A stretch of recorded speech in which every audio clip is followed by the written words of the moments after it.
The key turned in the lock 3 days after Grandma's funeral. I'd flown in from Seattle expecting to find the Victorian empty. Instead, my sister Emma's Mercedes sat in the driveway, and construction noise echoed from inside. I walked through the front door to chaos. Emma directed movers carrying Grandma's antique dining table toward a truck.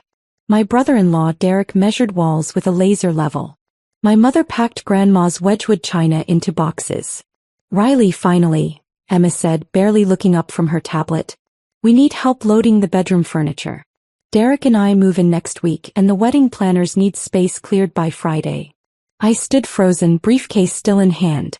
At 28 I worked as a forensic data analyst in Seattle, but my family thought I did something with computers. "What are you talking about?" "The house. Grandma left it to the family." Mom explained everything to the lawyer. "We're sharing it, but Derek and I will live here since we're getting married in October. The backyard is perfect for the reception." My mother appeared from the kitchen. "Riley, sweetheart, I know you're grieving. But Grandma wanted us together as a family. This is our inheritance. Emma needs it most with the wedding." "Did you read the will?" I asked quietly. "The lawyer called me. Everything goes to the family, shared equally. That's what Grandma wanted." I looked around the house where I'd spent every summer. Where Grandma taught me to bake, where we'd cataloged her library together, where she'd encouraged my forensics work when my family dismissed it. The house she'd explicitly promised me. "Where's the actual will?" Emma waved dismissively. "Mom has the paperwork. Don't worry about boring details. Take some jewelry upstairs if you want. But the house stays with the family." "I want to see the will." My mother's smile tightened. "This isn't the time. We're grieving. Can't you trust family? Grandma would hate us fighting over documents like vultures." Derek walked over, hand on the wall. "We're knocking this out for reception space. Emma's always dreamed of getting married here. Mrs. Chen would have loved that." Chen. He'd called my grandmother that for 3 years, never using Nana, like she'd asked. I texted James Morrison, Grandma's attorney. We'd been in contact since 2019 when she'd updated her estate plan and named me executor. Family claims she left the house to everyone. They're removing furniture. His response was immediate: "Stop them. Nothing moves before probate." "Pull now." "Everyone stop," I said. "Nobody removes anything else." Emma laughed. "Riley, don't be dramatic. We're family. This is our inheritance." "Put the table back," I told the movers. "Ignore her," Emma snapped. "We're paying you." I pulled out my business card. Senior Forensic Data Analyst printed clearly. "If you remove anything, you're committing theft from an unsettled estate. I document everything professionally. I will prosecute." The movers hesitated, recognizing legal trouble. Derek stepped forward. "Look, this is family business. You're stealing from an estate before probate. Put it back or I call police. I have time-stamped photos of every item here." My mother flushed. "Riley Chen, I'm your mother. How dare you threaten family? Grandma wanted us to share. Why are you being selfish? Show me the will. Right now." Silence. Emma glanced at Mom. Derek crossed his arms. "We don't have to prove anything," Emma said. Mom spoke to the lawyer. I dialed James Morrison on speaker. "Riley, thank God. I've been trying to reach your mother for 3 days. I'm here with my family, Mr. Morrison. They claim Grandma left the house to everyone. They're removing furniture." "Impossible. Your grandmother's will hasn't changed since 2019. The house and majority estate go solely to you as executor and primary beneficiary. Your mother and sister each received $25,000 bequests, but the property is yours alone." Complete silence. "That's a lie," my mother said, shaking. "The lawyer told me." "Mrs. Davis, I've left 4 voicemails and sent 2 certified letters requesting you contact me about probate. You've ignored all of them. I never said the house was left to the family. I said you needed to discuss your mother's final wishes and your specific bequest." Emma went white. "But Mom said—" "I said what I thought Grandma should have wanted," Mom interrupted desperately. "She wouldn't have left everything to Riley. Emma's getting married. She needs this more than Riley with her apartment in Seattle." "Actually, I have a 3-bedroom house in Seattle," I said. "The one Grandma helped me buy in 2021 with her $75,000 gift. The one none of you visited. Mr. Morrison, when's the probate hearing? Next Friday, 10 a.m. Multnomah County Court. I've sent notice to all parties. Attendance is mandatory. After hanging up, chaos erupted. Emma accused me of manipulation. Derek claimed forgery. My mother cried about me destroying the family over money.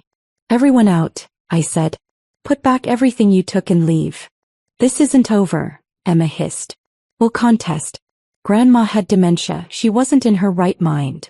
Grandma had early-stage dementia diagnosed in 2019, affecting short-term memory but not decision-making. Her neurologist documented cognitive function extensively. The will was executed when she was completely competent. You were always her favorite, Mom spat. You manipulated her. I was the only one who showed up. Who managed medications, drove to appointments, called every day. Where were you? You visited 6 times in 5 years because watching decline was too depressing. They left, slamming doors and making threats. I locked up and stood in the quiet house, surrounded by Grandma's carefully preserved life. She'd known this would happen. Warned me they'd fight. Made absolutely certain I'd be protected. 1 week until probate. 1 week to present evidence I'd been quietly gathering for years. I was ready. The week before probate was psychological warfare. Mom called daily, alternating between tearful guilt and angry accusations. Uncle Richard, silent for 6 years, suddenly lectured me about destroying family bonds. Emma launched a social media campaign. Throwback photos with captions like, "When family meant something," and "Some people choose money over love." She didn't name me. Everyone knew. Aunt Margaret started a prayer chain asking God to soften Riley's hardened heart. Church ladies who'd never met me sent emails about forgiveness. What they didn't know, I'd spent 6 years meticulously documenting everything. When Grandma's dementia diagnosis came in 2019, mild, early stage, I'd moved back to Portland for 8 months to help organize her life. Set up medical care, digitized finances, created systems for independence. My family visited twice in those 8 months. Emma came for one dinner, spent it on her phone. Mom came for a week, left after 3 days because it was too depressing. I'd held Grandma's hand through confusion. Read to her nightly. Managed medications. Protected her dignity. Witnessed her update her will. Riley gets the house, she told James Morrison clearly, me beside her. She's the only one who showed up. Who cares about preserving rather than selling. Emma will garage sale my life within months. Patricia will let church friends pressure donations. Riley will keep it alive. Thursday night I got Emma's text. You're really destroying this family over a house? Grandma would be ashamed. I didn't respond. Too busy preparing 3 bankers' boxes of documentation. Friday at 9:30 a.m., I met James Morrison at Multnomah County Courthouse. They hired Charles Pemberton, he said. Local estate dispute specialist. Aggressive and good. Their angle. Undue influence and diminished capacity. They'll argue she wasn't competent and you manipulated her. I smiled. Let them try. The courtroom was small, wood-paneled. Judge Sarah Martinez presided. 50s, reputation for zero tolerance for estate fraud. I'd researched her. My family sat opposite. Mom, Emma, Derek, Uncle Richard, Aunt Margaret, and attorney Charles Pemberton in an expensive suit. Probate of Helen Chen's estate. Judge Martinez began.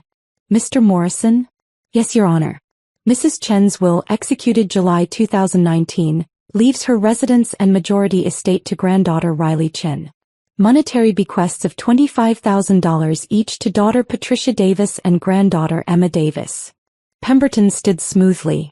Your Honor, we contest on grounds of undue influence and diminished capacity.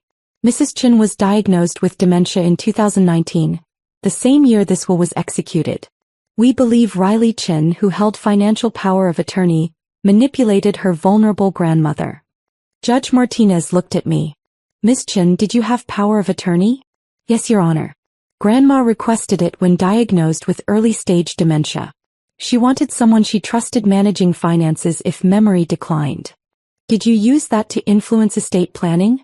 No, Your Honor. I never discussed the will unless Grandma initiated. Mr. Morrison can confirm all estate meetings were scheduled by Grandma independently, and I was often absent. Morrison stood. Correct, Your Honor.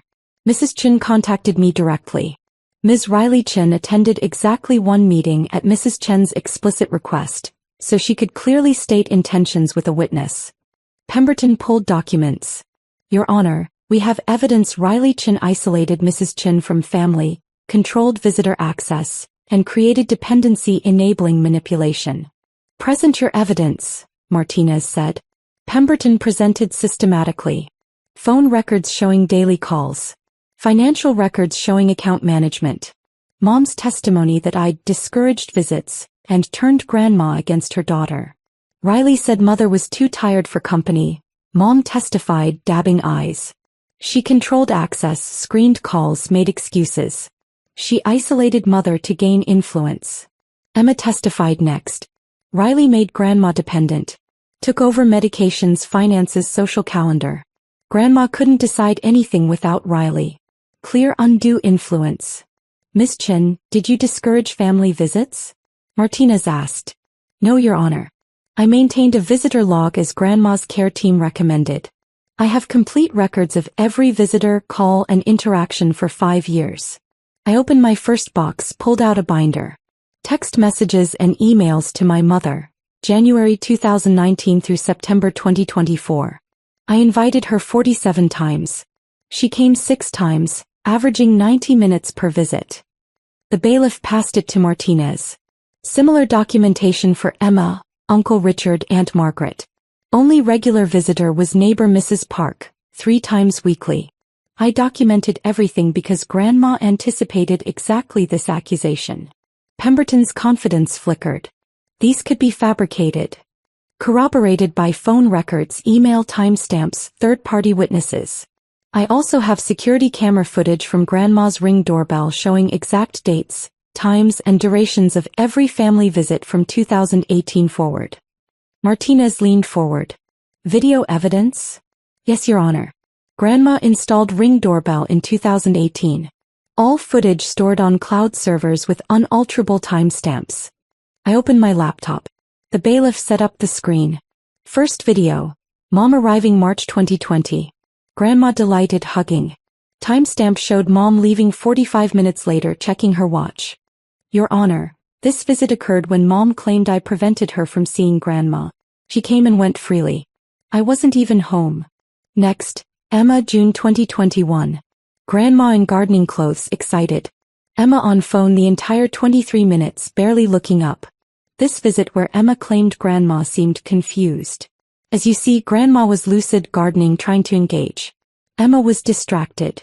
I showed 12 more videos. Uncle Richard once in 5 years. Aunt Margaret with church friends, 11 minutes, never returning.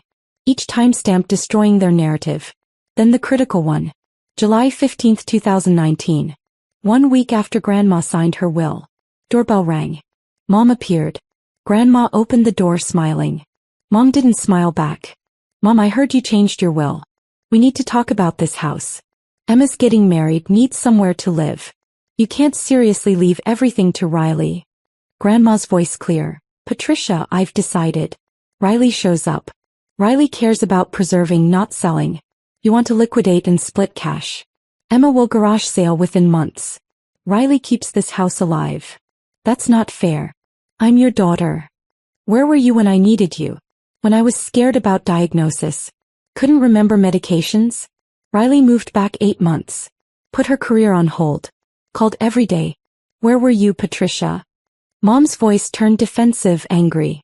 Video ended with her leaving without goodbye. Courtroom silent. Your Honor, I said quietly. Grandma knew exactly what she was doing. Knew my family wanted the $850,000 value. Knew they'd fight. Made her choice based on who showed up. Martinez looked at Pemberton. Actual medical evidence she lacked capacity? Pemberton shuffled papers. Dr. Flores diagnosed dementia. Dr. Flores is outside. She can testify about Grandma's exact cognitive state. The bailiff brought Dr. Flores in. Sworn quickly. Dr. Flores, was Helen Chin competent in July 2019? Martinez asked. Absolutely, Your Honor. Early stage dementia affecting short-term memory. Keys breakfast. Long-term reasoning, decision-making, Understanding complex situations remained intact until 3 weeks before death. I have comprehensive records documenting quarterly cognitive assessments. Did family consult you about capacity? No, Your Honor. Riley brought her to every appointment, asked detailed questions about maintaining independence. No other family member contacted me once. Pemberton tried recovering. Undue influence remains. Based on what? Martinez asked sharply. Ms. Chin documented encouraging visits. Video proves family chose not to visit. Medical testimony confirms capacity. What actual evidence of undue influence beyond your client's entitlement? Silence. Martinez turned to Mom. Mrs. Davis, did you remove items before probate? Mom paled. We thought. Emma said everything belonged to family. You removed assets from an unsettled estate. Ms. Chin documentation. I pulled another binder. Complete photographic inventory, Your Honor. Grandma maintained meticulous records. Comparing her documented possessions to what remained after their removal attempt, they took approximately $47,000 worth of furniture, artwork, china, jewelry. Emma gasped. They also hired contractors for demolition planning. Wedding reception in a house not legally theirs. I have contractor estimates. Martinez's expression was ice. Mr. Pemberton, actual evidence? He had nothing. I'm validating Helen Chen's will as executed, Martinez said. Evidence overwhelmingly shows sound mind, free decisions, full understanding, excellent reasons based on who provided actual care. House and residual estate to Riley Chen. She looked at my family with disgust. I'm ordering immediate return of all removed items. 72 hours. Failure results in criminal charges for estate theft. Mom cried. Emma stared at the table. Furthermore, I'm awarding Ms. Chin attorney's fees and costs, paid from Mrs. Davis's and Ms. Emma Davis's bequests. This baseless attempt wasted court resources and dishonored the deceased. Gavel down. Hallway. Mom tried once more. Riley, please. Emma needs that house. Emma can rent a venue. You each got $25,000. Generous considering 6 visits in 5 years. We're family, Emma said desperately. Family shows up. Family calls. Family cares. You did none of that. Grandma left the house to the granddaughter who acted like family. Derek stepped forward. You don't even need it. What I do with my property is none of your concern. Uncle Richard appeared, face red. Your grandmother would be ashamed. You visited once in 5 years. Missed her birthday. Didn't come to her funeral until you heard about the estate. Don't talk about what Grandma would think. I walked out into Portland's sunshine. Morrison caught up. Your grandmother would be proud. She prepared me. She knew. 3 days later everything returned. Movers brought furniture, artwork, possessions. Emma left it all on the porch. I walked through alone, placing everything back. In Grandma's bedroom, Morrison had left an envelope. Dearest Riley, if you're reading this, you won. I'm sorry I couldn't spare you the fight, but I knew it was coming. Your mother measures love in dollars. Emma in appearances. You measured love in showing up. In daily calls. In holding my hand when scared. This house is yours because you'll treat it as home, not asset. Fill it with love. Thank you for being the granddaughter who stayed. All my love, Nana. I sat on her bed and cried. Phone buzzed. Emma's Facebook. Some people choose money over family. I deleted the app. I had Grandma's house. The validated truth. Freedom from people who only valued me when useful. The fight exposed my family completely, showed me what I was worth to them. An $850,000 house and whatever they could carry. But I learned something more valuable. Real family shows up. Real love doesn't need court validation. Sometimes the greatest gift is freedom from people who never valued you. I locked up and flew to Seattle, already planning my next visit. Planning to honor Grandma's legacy. Planning a life built on showing up, caring, being worthy of trust. My birth family tried to steal that. The judge made sure they failed. Grandma made sure I'd never doubt my worth again.